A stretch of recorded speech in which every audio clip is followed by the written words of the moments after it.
भोली भक्त वत्सल भगवान की जय। जय श्री कृष्ण भक्तजनों, आज आपका एक बार फिर से स्वागत है हमारे चैनल आध्यात्मिक एस्ट्रो में। आज के प्रसंग में हम आपको श्रवण कराएंगे कार्तिक मास के महात्म की उद्यापन विधि। आप सभी सज्जन इस कथा को और इस विधि को ध्यानपूर्वक श्रवण करिए। आगे राजा पृथु कहने लगे कि हे नारद जी, कार्तिक के व्रत के उद्यापन की विधि भी आप मेरे से कहिए, क्योंकि आप तो सर्वज्ञ हैं। तब नारद जी कहने लगे कि कार्तिक के व्रत के उद्यापन की विधि को हे राजन आप ध्यान पूर्वक श्रवण करिए। कार्तिक शुक्ला चतुर्दशी को व्रत की संपूर्णता के लिए उद्यापन करें। घर के अंदर गोबर का चौका लगावें, तुलसी के ऊपर मंडल बनाएं, द्वारों पर मिट्टी के 4 द्वारपाल बनावें, जिनका नाम सुशील, पुण्यशील, जय और विजय रखें। तुलसी के पास ही मनोहर सर्वत्र भद्र मंडल बनावे, उनके पास पंचरत्न युक्त कलश रखें। फिर स्वस्ति वाचन करके गणेशादिक देवताओं का पूजन करें। शंख, चक्र और गदा धारण किए हुए तथा रेशमी पीत वस्त्र युक्त भगवती लक्ष्मी सहित भगवान का फिर पूजन करें। द्वारपालों सहित मंडल में इंद्रादिक देवताओं का पूजन करें। भगवान द्वादशी को जागे, त्रयोदशी को देवताओं ने स्तुति की और चतुर्दशी को देखे गए और पूजे गए, इसलिए चतुर्दशी को पूजन उद्यापन अवश्य करना चाहिए। सोने की भगवान की मूर्ति बनाकर षोडोपचार से विधि पूर्वक भगवान की पूजा करें। फिर सैया दान करें। सफेद वस्त्र, तकिया, दुपट्टा, कड़ाऊ, छत्र, दीप, सीसा, कुमकुम, लौंग, इलायची, गौरोचन, कस्तूरी, बिंदी, सुगंधित पान बीड़ा, माला, मिष्ठान, अंगूठी, नथ यदि और कोई भी प्रिय वस्तु हो तो वह भी, और सुंदर भोजन, यह सैयादान के अंग हैं। इन सब चीजों के सहित सैयादान भगवान राधा दामोदर के नाम से करें, क्योंकि कार्तिक में भगवान का राधा दामोदर नाम होता है।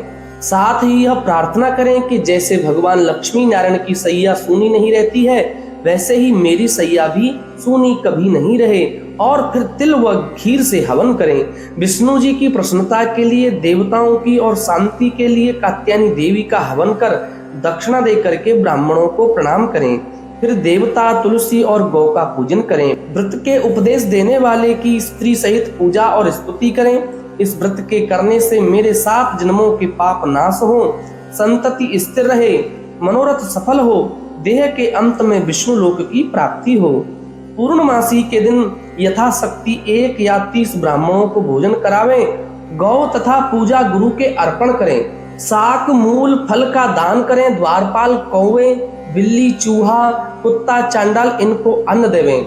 फिर हाथ जोड़कर भगवान दामोदर से प्रार्थना करें कि हे भगवान, मेरी संपूर्ण कामनाएं पूर्ण करो, मैं आपको नमस्कार करता हूँ। इस प्रकार प्रार्थना करके भगवान लक्ष्मीपति को अर्घ्य दें और कहें कि हे देवेश, लक्ष्मी सहित अर्घ्य ग्रहण करो, जिनके स्मरण मात्र से तप, यज्ञ, क्रिया थोड़ी भी संपूर्ण हो जाती है, उन अच्युत भगवान को मैं नमस्कार करता हूँ।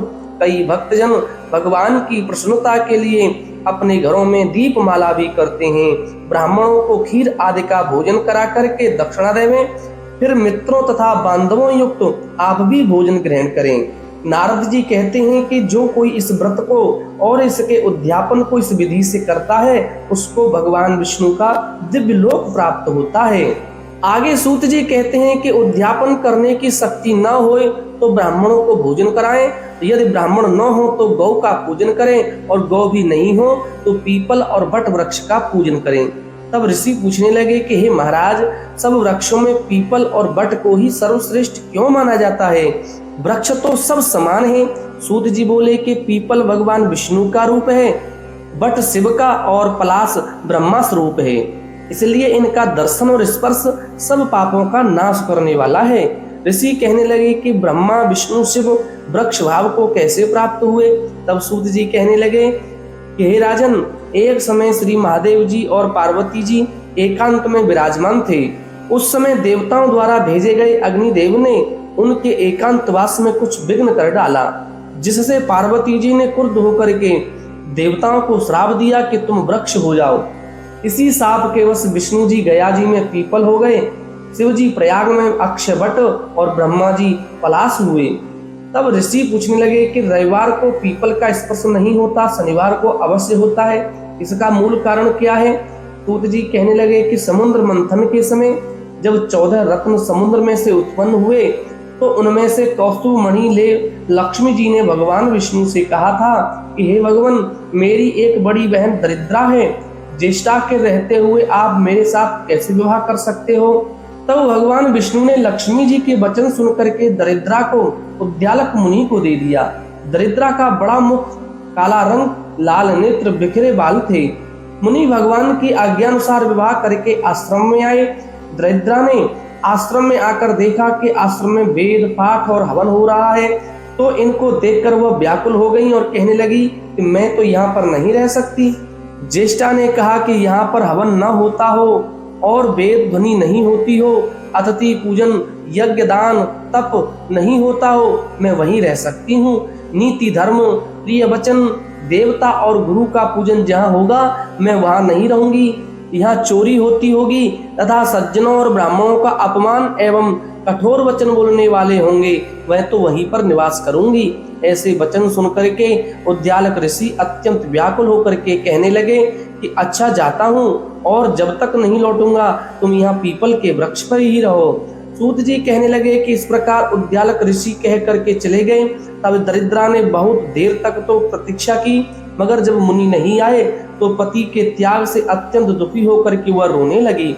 उसका रुदन सुनकर के लक्ष्मी जी ने वैकुंठ में सुनकर भगवान विष्णु से कहा कि हे भगवान, मेरी बहन पति के त्याग से दुखित होकर के रो रही है, उसे जाकर के शांत करिए। तब भगवान लक्ष्मी सहित वहां पर आए और कहने लगे कि तुम पीपल में निवास करो, पीपल हमारा ही अंश है। जो कोई वर्ष भर तक तथा कार्तिक शुक्ल पूर्णमासी को पीपल यानी ज्येष्ठा का पूजन करेगा, उसके यहाँ लक्ष्मी का वास होगा। जो शनिवार को तुम्हारा पूजन करेगा, उसका सूत लपेटेगा, उसके सब मनोवांछित कार्य सिद्ध होंगे। परंतु दूसरे रविवार के दिन जो पीपल का स्पर्श करेगा वह दरिद्री हो जाएगा। ऐसा कहकर के वहां से अंतर ध्यान हो गए। आगे शौनक जी पूछने लगे कि दूसरे का दिया हुआ पुण्य मिलता है या बिना दिया हुआ भी मिलता है? सूत जी कहने लगे कि बिना दिए हुए भी मनुष्य को पाप और पुण्य दोनों मिलते हैं। सतयुग में एक के पाप और पुण्य कर्म करने से सारे देश को पाप और पुण्य मिलता था। त्रेता में ग्राम को और द्वापर में कुल को, परंतु कलयुग में केवल करने वाले को ही पाप और पुण्य प्राप्त होता है। एक पात्र में भोजन करने वाले को पाप पुण्य का आधा भाग दूसरे की निंदा करने, सुनने या मन में चिंतन करने से पाप मिलता है। एक पंक्ति में बैठकर भोजन करने वाले के बीच में जो व्यक्ति निकल कर जाता है वह छठे अंश के पाप को पाता है। संध्या के समय सोने या बोलने से पुण्य का छठा अंश चला जाता है। दूसरे का द्रव्य चुराकर दान करने वाले को पाप मिलता है और द्रव्य वाले को फल प्राप्त होता है। बिना ऋण दिए मरने वाले का पुण्य धन के अनुसार धनी को मिलता है। उपदेश और सहायता देने वाला पाप पुण्य का छठा अंश पाता है। प्रजा का छठा अंश राजा पाता है। शिष्य से गुरु और पिता से पुत्र, स्त्री से पति भी छठा अंश पाते हैं। पति के चित्त के अनुसार धर्म करने वाली स्त्री पति का आधा पुण्य प्राप्त कर लेती है। इस प्रकार बिना दिए हुए भी पाप पुण्य मिलते हैं। इसके अनुसार एक अत्यंत पुण्य देने वाला इतिहास मैं तुम्हें कहता हूँ। पूर्व काल में उज्जैनी नाम की नगरी में ब्रह्म कर्म से भ्रष्ट पापी, दृष्ट बुद्धि, रस कंबल और खाल बेचने वाला, झूठा जुआ खेलने वाला, मदिरा पान करने वाला तथा वैश्यागामी धनेश्वर ब्राह्मण रहता था। वह क्रय विक्रय के लिए देश देश घूमता फिरता महिष्मती की नगरी में गया और माल बेचने के लिए 1 माह तक वह वहां ठहरा रहा। एक दिन नर्मदा नदी के तट पर उसने यज्ञ और देव पूजन करने वाले ब्राह्मणों को देखा। पूर्णिमा को गौ ब्राह्मण का पूजन तथा दीपदान देखा।